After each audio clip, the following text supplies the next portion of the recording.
Welcome to the Gamescape, everybody. My name is Jeric, and today we're back in Chaos Gate Demon Hunters. This is my guide on the Chaplain class, continuing our series on the different classes here.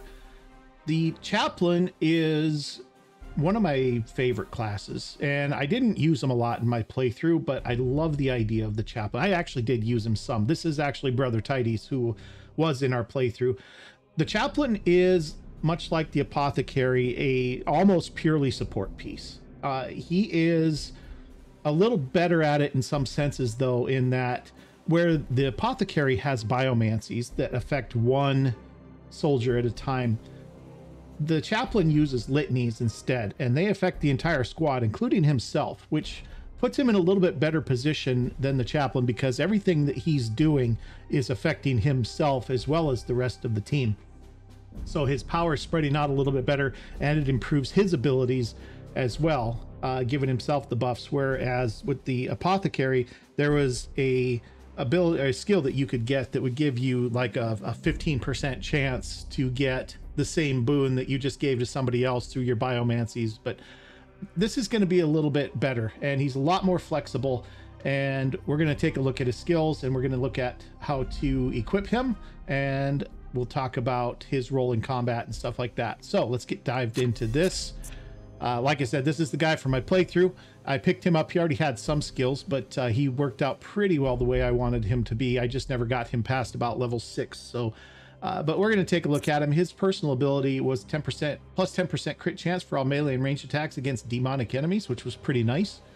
So if we look around, that doesn't really inform our build too much, because we're going to want him to be able to kill stuff. And I mean, he's going to be doing that anyway, and he just gets a better chance of doing enemies.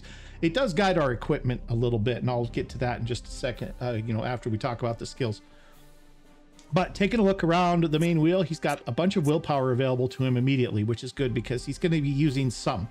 Now, he is not horribly willpower inefficient, but he does use willpower to activate and maintain his litanies, and so his willpower is constantly draining across the course of the mission, and so he does need to be getting some kills to keep that up to where he can continue to use his litanies. He also gets +1 armor permanently right away on the wheel, which makes him a little bit tankier, which is a good thing. So let's talk about the litanies, though, because he gets several, and they're most of them are quite good. So a litany is a power that he can uphold and keep going from turn to turn. It costs an action point and a will point to activate any litany, and then it costs 1 will point to maintain it each turn. You can only have 1 litany active at a time, but you can switch them out mid-turn. So you can do something like you can use the Invocation of Focus. Let's look at that one first, right? So this one gives each night a plus 25% chance to gain 1 willpower after using Warp Charge, Cybolt, or Force Strike. It's 50% because he's also got the focus here. This class is kind of unique. It's not totally unique. There's other classes that get focus ability as a skill too, but I think it's just this one and the Librarian, I think, are the only two. But being able to gain plus 25% focus as a skill is really, really handy because it's going to affect this as well. You can see this is 50%. Then we got another 15 and another 20 here. So that's 75% total, which if we look down here is exactly what he's got with the focus calculated in. So that's good. I took all the gear off of this guy, so he's not getting any bonuses as far as focus goes from his gear, just so I wanted to point that out.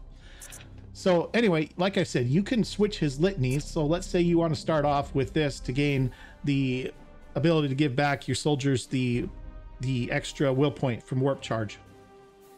And then you can switch it out to something else. Like you want to go back to armor, for instance, if they want to put their Aegis shields up. Or you can do it the other way around, right? If you're prepping for a battle, you can have them put their Aegis shields up pre-buffing, like we talked about in my 10 tips and tricks video. Get the extra armor and then switch the litany out for the one that gives the willpower, extra willpower on a Warp Charge, or you could change it out for this one down here that gains the range crit % chances. So you can switch them up and use them as needed. It just costs willpower and action points to do so. So all right, let's dive into each one of these. We already kind of looked at this one, 50% chance. It's a 25% chance base, actually, to gain +1 willpower after using Warp Charge, Psybolt, or Force Strike. These two bring it up to 50% if you get them both. Here's the 25% focus permanent on your character. This also, by the way, affects your Crozius. If you're using that, the Crozius has a 25% chance to inflict vulnerable on the target when it hits it. So this will bring it up to 50% chance. Okay, next thing up, we have the Refrain of Convergence Litany. Each knight gains resistance. You get 20 base, plus another 10 here, plus another 10 here. So 40%. But you also here get the extra passive wargear slot, which is super useful for this guy. I mean, they're super useful for every single knight. There's no knight that doesn't want an extra wargear slot, I don't think. But the Chaplain in particular can definitely use an extra wargear slot. So this one's a strong one to consider, because you're probably going to want to get this one anyway. And to get to this one, it's only one more skill point to get the extra wargear slot. So it's just makes sense to just grab it. So next over here, we have the Litany of Faith. This buffs the Aegis shields of your party's knights. This gives a +1, +2, +3 to your armor when using the Aegis shield. And then here we have Ruthless Precision. When this knight crits a target with a melee attack, you have a 50% chance to gain 1 action point automatically. Actually, it's 25% because, again, we've got the focus going here. So that should be counted in here. So, or maybe it doesn't, since we haven't taken it. So it probably doesn't, actually. It's probably base 50 and then 75 once you take it because you have focus. That's probably how it works. Okay, so those three. Over here, another nice support ability is the Emperor's Will. Target a knight at any range to gain +2 willpower. It costs you an action point, 2 willpower. So you're basically trading off 2 will points to one of your knights. It costs you an action point. This ability right here removes that action point cost from it.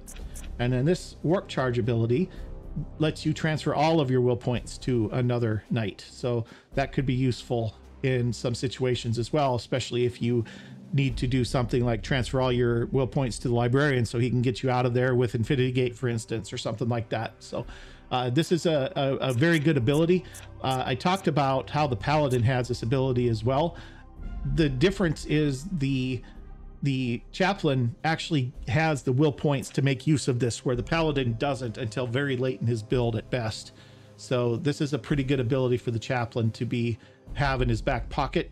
Even if you don't go with all three of these things, just being able to assign 2 more will points to somebody else in a sticky situation is a good thing. Over here we have just a little bit of crowd control with the Provoke ability. Target a blast over area 2 at range 10 to inflict enraged with no stun, 100% for 1 turn. Enraged, what it does is it causes the enemy to attack the person who enraged them in melee combat. So you can use this to really do some good crowd control by, number one, making them move towards you and spend some of their action points moving. And that'll leave them probably only, if you're far enough away, it'll leave them only 1 action point left to attack you when they get to you. But the other thing about it is you can control how many of them can get to you by kind of positioning yourself with some terrain and stuff like that, because they do have to move adjacent to you. So at worst, you're going to get 4 guys next to you. Probably you can make it so that only 2 guys can get to you, or even 1 if you can find a nice little nook to put your knight into. So these only got 1 open side. And so the rest of them will just pile up around and they won't be able to get to him, but they'll do their best, but then they won't be able to, and they'll just end their turn. So that's a really nice thing. The other thing that you can do too is if you can position your other knights correctly, you can force the bad guys to run past your other knights and take some free strikes on the way in towards your Chaplain too. So couple this with some extra armor and a buffed up Aegis shield, and you're looking at some pretty nice crowd control ability here. You'll take a couple of hits, but your Aegis shield should shrug it off, and so it'll be pretty nice. And then that's a bunch of cultists or whoever that are not attacking the rest of your knights. And you can also use that to redirect them away from a target, or to, like for instance in the last mission, you can use that to hold them for a turn and keep them from getting into the getting through the warp gate if you've got the Chaplain outside. So not to give away too many spoilers, but it's a useful ability. I didn't have it with this particular build, but I can see uses for it that are pretty slick. Down here in the center, we have the Litany of Hate. This is a nice one too. If you're making an execution squad, this is a guy you're probably going to want in it. This litany, when it's up, each knight who executes an enemy gains an additional +1 action point. This is once per turn, but it's upgradable to twice and then 3 times per turn. And then we got a little extra willpower in here if you want to take that. So this is giving your knights extra action points for those executions. Now, that's going to help you chain together multiple executions more easily, because your guy who's doing the execution is going to gain those extra will points. The bad thing, you know, if you only have it at level 1, he only gets it once. So getting it up to 2 and level 3 is probably something you're going to want to do. Again, my guy only made it to level 6. I probably would have taken both of these because I was using executions if I'd gained another level. So it's a pretty nice ability. Off here to the bottom left, we have the Atonement for Guidance. Each knight gains plus 15% crit for their ranged attacks. Upgradable here to +10. Another +10 here. So upgradable to 35%. And then Mental Focus. When this knight crits a target with a ranged attack, they have a 50% chance to gain +1 action point. Again, this is a litany that's going to help him out and even maybe get him an extra action point, especially when you gain the extra 25% here for focus. That's a 75% chance for gaining that action point, which is pretty likely. Not guaranteed, obviously, but most of the time you're going to get it more often than not, let's say. And our last section over here, Words of Power. Each knight gains +1 crit damage, +2, +3 crit damage. This is on any critical hit, ranged or melee. It's just helping your guys out do more damage, especially if they're already good at critting. Like you can get an Interceptor with some Falchions, for instance, that can be quite good at generating crits on his own, or, you know, whatever. This just buffs that crit damage up by three extra points. And then this last ability here, you gain another +2 armor permanently. So that's an extra +3 if you get this one too. Well, you'd have to get this one to get this one. So +3 armor permanently there. Plus you got your Aegis shield at +3 armor 2 as well. So that's 5 for the Aegis shield, 7 for Terminator, 8, 9, 10 armor with basic Terminator armor. You're up to 10 armor with all of these abilities. Now, do you want to spend all those points on it? I don't know. Depends on your build. This is kind of one of the problems with the Chaplain is he's got all these great abilities and you have to choose which ones that you want to get, because you're only going to get a total of 18 skills unless you're, you know, doing commune, which is a thing you can do too.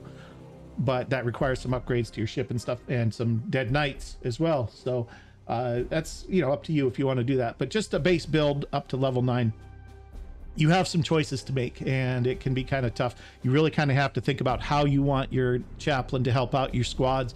It's not a terrible idea probably to have 2 Chaplains and have one that's set up to help like with ranged and execution, or another one's kind of set up more efficient like willpower usage and is focusing on like these types of abilities or something like that, right?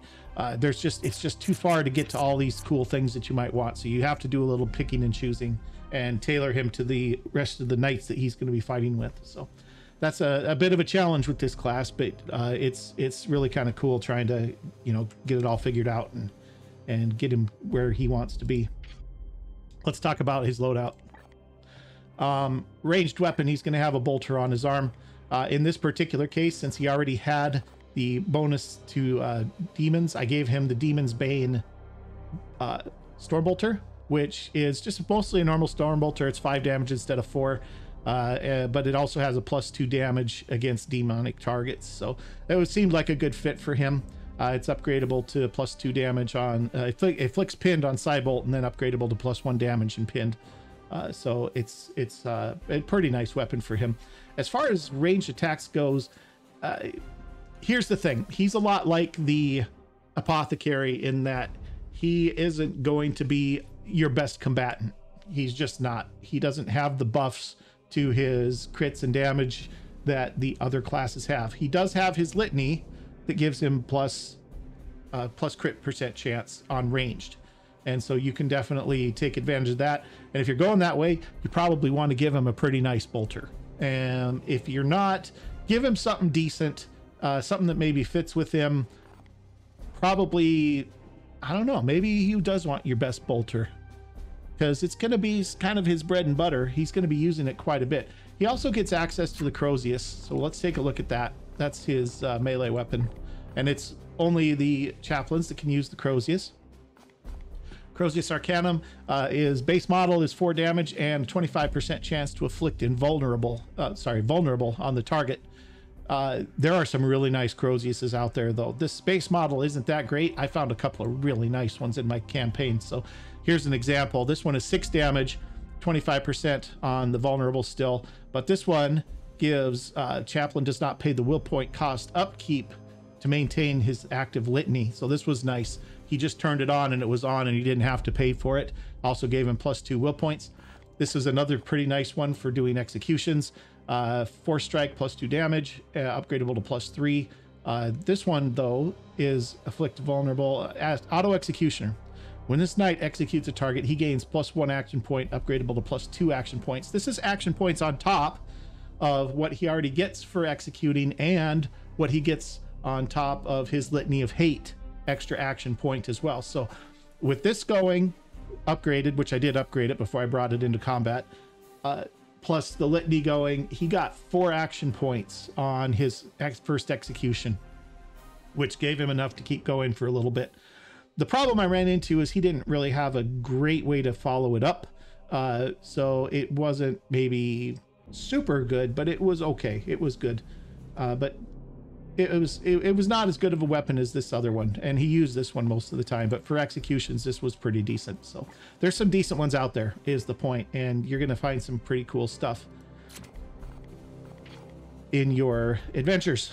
Wargear slot. This guy is pretty flexible. Like I said, he's fairly willpower efficient. He does need to do some killing because he is draining willpower as long as he's keeping his litanies up, but you don't have to keep them up when you're not in combat. And so it's something you can shut off when the fight is over, or, you know, like I said, you can find if you find the Crozius that just lets you keep them up without paying the will points, that's a great thing too. So he's good without the incense burner if he needs to be. Skulls are a great option for him. He's a good candidate to carry your extractor skull if you don't have somebody else to do it. A whaler skull is also a good thing for him, or even a disruptor skull is good for him. Give him that chance to do a little bit more crowd control and stuff by throwing a disruption out and a little bit of damage. So skulls for him are a pretty good fit. I don't know if he needs necessarily anything else. But when you get the extra wargear slot, I would definitely throw an incense burner in it. You can throw an incense burner in his main slot too before you have the extra slot. That's okay. You probably won't go wrong doing that either. So he is going to be using some willpower, and especially if you're getting to where you can transfer willpower to other knights, that's going to burn up his willpower a little bit more quickly.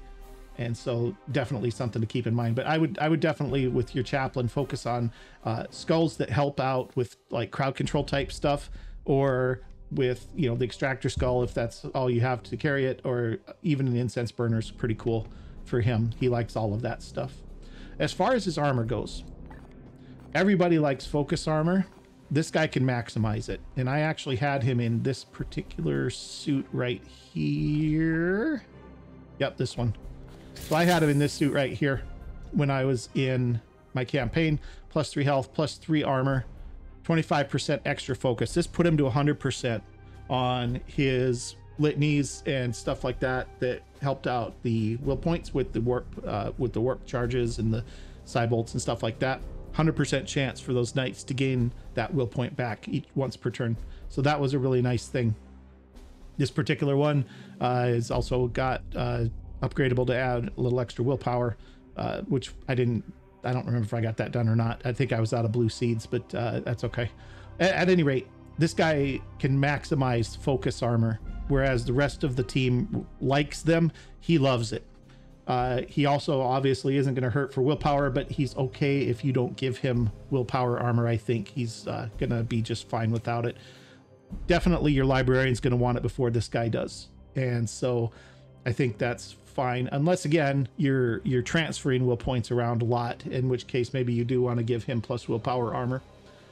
He doesn't particularly need speed or anything like that. Anything that gives him plus armor also he's going to enjoy, because he can also maximize that, especially if he has the ability to inflict enraged on the other on the enemies. And so I think those are what he wants. Probably focus first, armor second, willpower probably third, and I think that's kind of where you're going to want to go with him. Again, it depends on your squad layout and your play style, but that's kind of how I see him gaining the best from his equipment. So as far as other knights helping him out, he's kind of there like the apothecary to help other knights, not to be helped by them. And so I don't know if there's a ton of things that other knights can do for him. He really is the support piece, and he's the one that's there for everybody else. Combat ideas for him, like I said, get the enrage going and lure enemies around where you want them to be, and you know, help out with the executions if you're going to go that way. But mostly, like I said, he's there just to help out, buffing shields, buffing chances to crit range, buffing, you know, the ability to gain will points back for Cybolts and Force Strikes and so on. Really good class, really solid class, really solid support piece. I do like the class an awful lot. So I think that's going to about do it for this guide, though. I think there's just about everything has been said. So if you've enjoyed this video, do me a favor, hit that like button. And if you haven't already, hit that subscribe button for me too. And we'll see you guys in the next video. Thanks for watching.